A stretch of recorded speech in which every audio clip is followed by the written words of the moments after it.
3.1 में हमने ये समझा कि हमारा जो थीटा है वो कहीं भी लाई कर सकता है, कितने भी डिग्री का हो सकता है। तो हम यहाँ पे जब हमने 10th क्लास में क्वाड्रेंट्स पढ़े थे, चतुर्थांश, हमने पढ़ा हुआ है कि अगर एक्स एक्सिस और वाई एक्सिस ये कार्तीय तल बनाते हैं, हम कोऑर्डिनेट एक्सिस बनाते हैं, कार्तीय तल बोलते हैं इसको। तो हमारा जो ये तल है, जो हमारा ये प्लेन है, ये 4 पार्ट्स में डिवाइड हो जाता है। इसको बोलते हैं चतुर्थांश, पहला, दूसरा, तीसरा, चौथा, यानी first quadrant, second, third and fourth. तो 4 क्वाड्रेंट हैं हमारे क्वाड्रेंट। क्वाड्रेंट मीन्स चतुर्थांश, क्वाड्रेंट चतुर्थांश। 10th में आप इसको चतुर्थांश कहते थे, इसका नाम है क्वाड्रेंट। तो अब हमारे 4 क्वाड्रेंट्स हैं। अब हम ये कहा था हमने, ये हमारी इनिशियल साइड है, ये हमारी टर्मिनल साइड है। तो जो हमारा एंगल बनता है एंटी क्लॉकवाइज डायरेक्शन में, वो हमारा थीटा है। तो ये मेजरमेंट है। हमने कहा था कि थीटा कितना भी बड़ा हो सकता है, क्योंकि ये कितनी भी रोटेट कर सकती है साइड। जो इनिशियल साइड है, टर्मिनल साइड, वो कितनी भी रोटेट करके आ सकती है। 1 राउंड भी, 4 राउंड भी, जितने मर्जी राउंड कंप्लीट करके वो आ सकती है। तो अगर मान लो आपकी जो टर्मिनल साइड है वो यहाँ से इनिशियल साइड से इतना रोटेट करती है, तो एंगल इसको नहीं मेजर कर लेंगे हम, एंगल को तो यहीं से ही मेजर किया जाएगा। एंड इनिशियल साइड और टर्मिनल साइड के बीच का angle in anti clockwise direction. तो अब हमारा थीटा ये है, और हमें दिख रहा है कि अब ये जो थीटा है, यहाँ तो ये फर्स्ट क्वाड्रेंट में था, ये जो थीटा है हमारा कौन से क्वाड्रेंट में आ गया है? सेकंड क्वाड्रेंट में। अगर रे थोड़ा और मूव कर जाती है और एंगल जो है वो बढ़ के यहाँ तक हो जाता है, तब हमारा थीटा कौन से क्वाड्रेंट में आ गया? यहाँ से लेके यहाँ तक है थीटा, और ये कौन से में लाई कर रही है रे? थर्ड क्वाड्रेंट में। तो हम यहाँ कहते हैं कि theta lies in third quadrant. अब हमारी रे इनिशियल साइड मूव करके यहाँ आ गई। अगर हम इधर मेजर करते हैं क्लॉकवाइज डायरेक्शन में, तो हमने कहा था ये माइनस थीटा होता है, और अगर एंटी क्लॉकवाइज डायरेक्शन में मूव करती है तो यहाँ तक हमारा थीटा है। अगर आप यहाँ से मेजर करोगे इसको, तो इसको हम नेगेटिव साइन के साथ लेंगे, क्योंकि ये क्लॉकवाइज डायरेक्शन है। और अब हमारा थीटा कौन से क्वाड्रेंट में लाई करता है? फोर्थ क्वाड्रेंट में लाई कर रहा है। तो हमारे जो थीटा है वो चारों में से किसी भी क्वाड्रेंट में आ सकते हैं। अब हम बात करेंगे तो जो हमारे ट्रिग्नोमेट्रिक रेशोज हैं उन पे क्या इफेक्ट पड़ेगा जब थीटा अलग अलग क्वाड्रेंट में लाई करता है। पहले इसे समझते हैं। यहाँ पे मैंने एक्स एक्सिस और वाई एक्सिस को लिया है, एक्स एक्सिस और वाई एक्सिस। यहाँ पे इस प्लेन में मैंने एक पॉइंट पी लिया है। पी कोई भी एक पॉइंट है और इसके कोऑर्डिनेट्स हैं, निर्देशांक बोलते हैं जिसको, कोऑर्डिनेट्स, निर्देशांक। निर्देशांक 10th में हम इसको निर्देशांक कह रहे थे, अब है कोऑर्डिनेट, कोऑर्डिनेट्स। इस पी पॉइंट के निर्देशांक ए बी यानी कोऑर्डिनेट्स हैं ए बी। तो अब हमें पता है ये ए पॉइंट कहाँ से आता है, यानी एक्स एक्सिस पे जो इसका मान है इसके सामने, इस पी पॉइंट के सामने, वो ए होगा, यानी यहाँ पे ए है। तो 0 से लेके यहाँ तक कितना डिस्टेंस है? यहाँ से लेके यहाँ तक हमारा ए है। इसका y कोऑर्डिनेट b है, इसका मतलब y एक्सिस पे इसके सामने कौन सा पॉइंट लाई करता है? b लाई करता है। या हम ये भी कह सकते हैं कि यहाँ से लेके यहाँ तक का जो डिस्टेंस है वो a है, और यहाँ से लेके यहाँ तक का जो डिस्टेंस है वो हमारा b है। अगर आपका यहाँ पे 5 है तो इट मीन्स इतनी लेंथ कितनी है आपकी? 5 है। अगर यहाँ पे आपका 4 है तो ये लेंथ कितनी है? 4 है। तो यहाँ से लेके यहाँ तक a है, यहाँ से लेके यहाँ तक b है, और ये इसके कोऑर्डिनेट है। अब मैंने यहाँ पे एक सर्कल ड्रॉ किया है जिसका रेडियस 1 यूनिट है। 1 यूनिट, यूनिट का मतलब 1 सेंटीमीटर, 1 मीटर, 1 की कुछ भी कह लो आप, यानी कि रेडियस 1 है, यानी यहाँ से लेके यहाँ तक 1 है। रेडियस क्या होता है? सेंटर से सर्कल के पॉइंट तक टच करें उसे रेडियस कहते हैं। तो ये हमारा 1 है। सेंटर से सर्कल का पॉइंट पी भी है, अगर मैं इसको भी ज्वाइन करूं तो ये भी कितना होना चाहिए? 1, क्योंकि रेडियस क्या है? सेंटर से सर्कल तक। ये 1 है, ये a है, ये आपका b है, तो ये इसके पैरेलल है लाइन, ये भी कितना होगा? b। ये कितना है हमारा? क्योंकि ये b है तो इसके सामने भी क्या है? b। ये a है, ये 1 है। ये हमारे जो है परपेंडिकुलर ड्रॉ हुआ, तो ये हमारी क्या बन गई? Right angle triangle. और राइट एंगल ट्रायंगल में क्या होता है हमारा?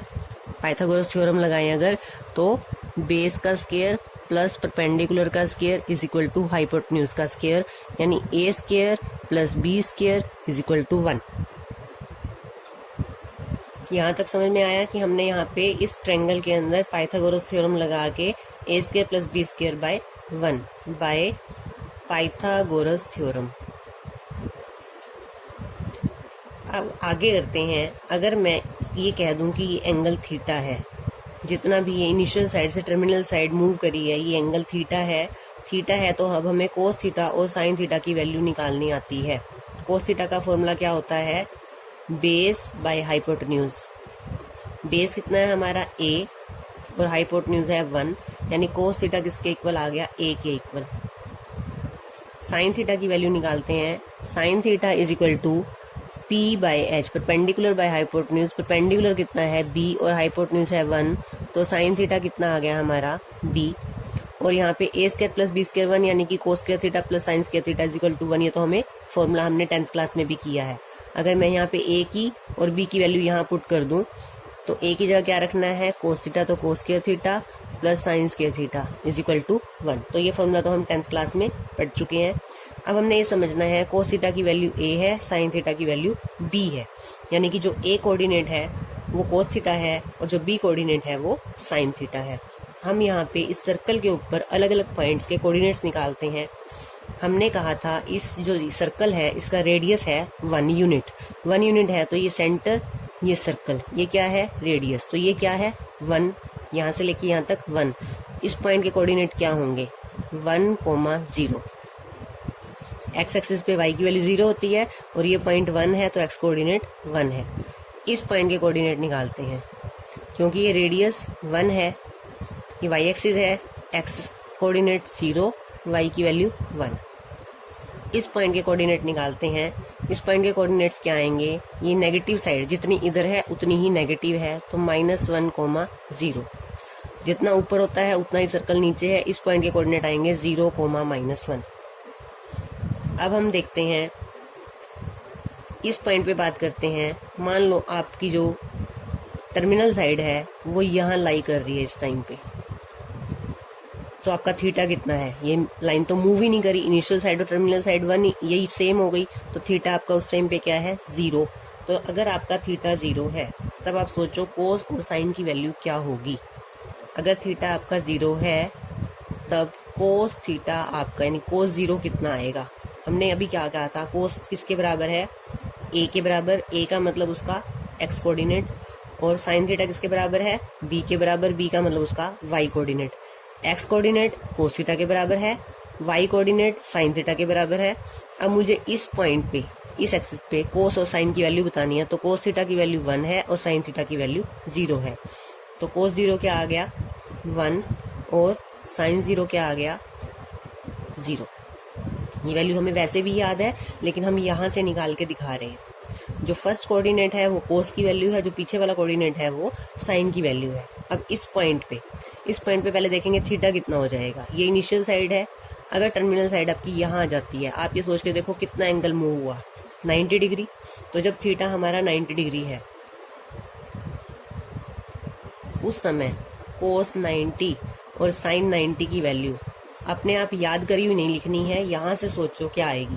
जो फर्स्ट कोऑर्डिनेट है वो कोस है, जो पीछे वाला है वो साइन है, तो कोस 90 की वैल्यू 0 और साइन 90 की वैल्यू 1। कोस 90 की वैल्यू 0, साइन 90 की वैल्यू 1।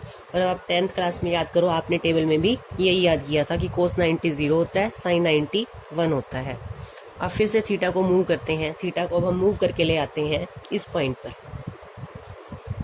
इस पॉइंट पे आप सोच के देखो एंगल कितना हो गया। ये आपकी इनिशियल साइड है और आपकी जो है रे मूव करके यहाँ तक आ गई, तो कितना एंगल है ये एंगल है 180 डिग्री। ये 180 है। अब 180 पे आपको साइन थीटा की वैल्यू, जो कोस आगे वाला है वो कोस है, कोस की वैल्यू -1, साइन की वैल्यू 0।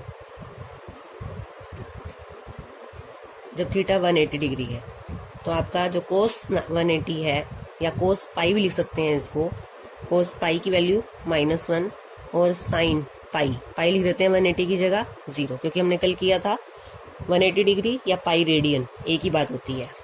अब हम थीटा को और मूव करते हैं, ये हो जाएगा 270 भी कहते हैं इसको। और हमने कल याद किया था कि ये क्या है? थीटा 3π/2। इसको आप पाई कह लो। 90 को हमने π/2 कहा था। 3 π/2 270 होता है। आप इसको डिग्री में कन्वर्ट करके देख सकते हैं। 180 बाई पाई से मल्टीप्लाई करेंगे तो आपका 270 आ जाएगा। अब इस पॉइंट पे वैल्यूज देखते हैं। ये है हमारा 270। 180 यहाँ तक था, 90 और मूव कर दिया। 180 प्लस 90 यहाँ तक एंगल हो गया 270। पहले वाला कोस है, पीछे वाला साइन है। कोस की वैल्यू क्या है 0 और साइन की वैल्यू -1।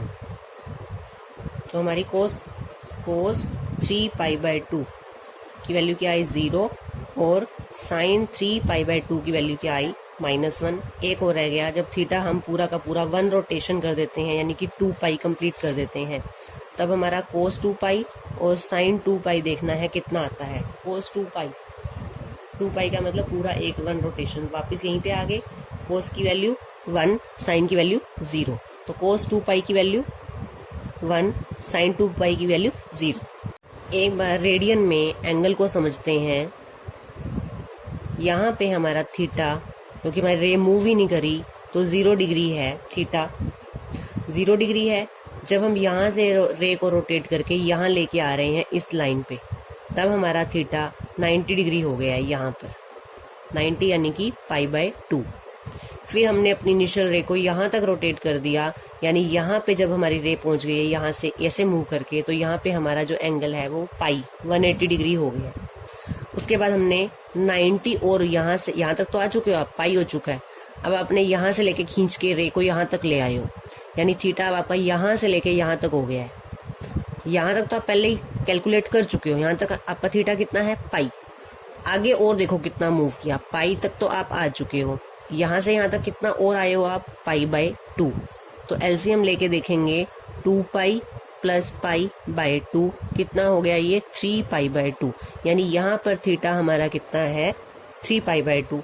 अब यहाँ तक थीटा 3 π/2 हो चुका है। अब आप रे को यहाँ से खींच के यहाँ तक फिर ले आए हो।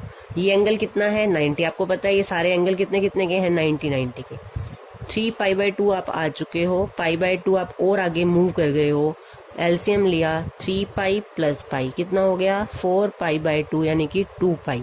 तो जब आप 1 रोटेशन कंप्लीट करके आ गए हो तो ये यहाँ पे कितना हो गया 2 पाई। फिर से आगे चलते हैं। फिर से एक रोटेशन के बाद फिर से आगे 90 और मूव कर जाते हैं। 2 पाई आप आ चुके हो। π/2 और मूव कर गए हो, यहाँ आ गए हो। अब आप कितने पे आ गए हो 2 2 = 4 पाई प्लस पाई कितना हो गया ये 5 π/2। तो ये हमारा कितना है 5 π/2। जब 1 रोटेशन कंप्लीट करके आप आओगे यहाँ तक दोबारा, तो एंगल कितना हो जाएगा 5 π/2 रेडियन में। डिग्री में तो हमें पता है यहाँ पे 360 हो गया था। 360 में 90 और ऐड कर दिया आपने। 1 रोटेशन मतलब 360 डिग्री तो हो चुका था, प्लस 90 और ऐड कर दिया तो 450 हो गया। 450 या 5 π/2 रेडियन में। अब हम क्या करते हैं π/2 और मूव करते हैं। 5 π/2 पे आप आ चुके हो, प्लस π/2 और मूव कर लो। 5 + 1 कितना हो गया 6 π/2 यानी कि ये हो गया 3 पाई। ये पाई भी यहीं पे है एंगल, 3 पाई भी यहीं पे है। अब 3 पाई से π/2 और ऐड कर लो। π/2 और मूव करेंगे। 3 2 = 6 + 1 7 π/2। तो ये कितना हो गया 7 π/2। फिर आप π/2 मूव करोगे तो ये हो जाएगा 4 पाई। इट मीन्स क्या है ये 0 2 पाई 4 पाई क्या आएगा 6 पाई 8 पाई। 2 के मल्टीपल्स आएंगे यहाँ पर, पाई 3 पाई 5 पाई 7 पाई ये आएंगे यहाँ पर। यहाँ देखते हैं क्या आता है। π/2 5 π/2 7 π/2 9 π/2 और उसके बाद 3 π/2 7 π/2। यहाँ 4 का डिफरेंस है तो यहाँ क्या आएगा π/2 5 π/2 9 π/2 13 π/2। 4 का डिफरेंस है यहाँ पे। यहाँ पे क्या आएगा 3 π/2 7 π/2 7 के बाद 11 π/2 फिर 11 + 4 15 π/2 एंड सो ऑन। ये सब चलता रहेगा। तो इट मीन्स जो वैल्यू 0 पे है, जब वापस आप यहीं आ जाओगे वही वैल्यू 2 पाई पे आएगी कोस की साइन की। वही वैल्यू आपकी 4 पाई पे आएगी जो हमने यहाँ की है। यहाँ देखते हैं हमने जो कोस 0 की वैल्यू की है 0 पे, यानी कि कोस 0 की वैल्यू हमने 1, साइन 0 की वैल्यू हमने जो 0 की है, तो जो 0 पे वैल्यू है वही वैल्यू 2 पाई पे आएगी, वही वैल्यू 4 पाई पे आएगी, वही वैल्यू 6 पाई पे आएगी। क्योंकि जो यहाँ पे कोऑर्डिनेट्स क्या है 1, 0 कोस की वैल्यू वही रहेगी, साइन की वैल्यू वही रहेगी। जो वैल्यू π/2 पे है वही वैल्यू 5π/2 पे है, वही वैल्यू 9π/2 पे, क्योंकि यहाँ पे जो कोऑर्डिनेट्स हमने किए थे 0,1, कोस की वैल्यू 0, साइन की वैल्यू 1। तो इस तरह से ये जो वैल्यूज हैं इन पर जो है कोस और साइन की वैल्यू सेम रहेगी। एक बार फिर से देख लेंगे, कोस की वैल्यू 0 कहाँ पर है, 0, और इधर भी क्या है 0, π/2 पे 5π/2, 9π/2, 13π/2, यहाँ पे 3π/2, 7π/2, 11π/2, 15π/2, यानी कि जितने भी π/2 के साथ वैल्यूज लग रही हैं सब पे कोस की वैल्यू क्या है 0। यहाँ पे कोस की वैल्यू 1 और इधर क्या है -1। कहाँ पर 1 कहाँ पर है, पाई, 2π, 4π, 2π, 4π, 6π, 8π, और -1 कहाँ पर है 3π, 5π, 7π। तो इसको हमने नोट किया है। यहाँ से हम एक जनरल फॉर्मूला बनाएंगे। कोस की वैल्यू 1 कहाँ पर है, 0, 2π, 4π, 6π, 8π पर, और -1 कहाँ पर है, पाई, 3π, 5π और 7π पर। 0 तो सब पर है, π/2 के साथ यहाँ पे 1 लगा है, 3 लगा है, 5, 7, 9, 11, 13, ये क्या है, ये सारे के सारे ओड नंबर हैं। तो π/2 के साथ अगर ओड नंबर लगा है तो कोस की वैल्यू क्या है 0। तो जनरल फॉर्मूला क्या बन गया, कोस, ओड नंबर को कैसे लिखते हैं 2n+1। कभी भी आपको ओड नंबर लिखना हो, इवन लिखना हो तो 2n, और ओड नंबर लिखना है तो 2n+1। 2n+1 π/2, कोस की वैल्यू हमेशा क्या होगी 0। तो अगर आपसे ये कहा जाए कि कोस की वैल्यू 0 कहाँ पर होती है, तो खाली 90 पर नहीं कहना, कोस 90 0 नहीं होता। सिर्फ जनरल फॉर्मूला क्या है, कोस 2n+1 इंटू π/2 0, कोस की वैल्यू 0 यहाँ पर होती है। और हमने ये देखा है कि अगर पाई के साथ इवन नंबर है तो कोस की वैल्यू 1 है, और पाई के साथ ओड नंबर है तो इसकी वैल्यू क्या है -1। तो इस फॉर्मूले को लिखा जाता है कि कोस n π यानी कि n इवन भी हो सकता है, ओड भी हो सकता है। तो इसकी वैल्यू क्या होती है -1 की पावर n। n इवन होगा तो -1 का जो इवन नंबर होगा वो पॉजिटिव हो जाएगा, और अगर n की वैल्यू ओड होगी तो -1 आ जाएगा। तो ये जनरल फॉर्मूले हैं 2 जो आपको अच्छे से याद करने हैं। यहाँ पे हमने इसको समझाया है और यहाँ पे हमारा फॉर्मूला बना है ये जनरल। जैसे कोस के 2 फॉर्मूले बने हैं, जैसे हमने ऐसे कोस की वैल्यू लिखी है, ऐसे आप साइन की वैल्यू भी अपने आप लिख के साइन के जनरल फॉर्मूले बना सकते हो। और तीसरा फॉर्मूला आपको याद करना है साइन nπ = 0, कि साइन का पाई का मल्टीपल कुछ भी आ जाए तो साइन की वैल्यू 0 होती है। कोस की π/2 का मल्टीपल आ जाए, कोस की वैल्यू 0 होती है। साइन की पाई का मल्टीपल आ जाए तो 0 वैल्यू होती है। कोस की nπ आ जाए तो -1 की पावर n। तो ये जनरल फॉर्मूले हैं जो साइन और कोस के आपको याद करने हैं।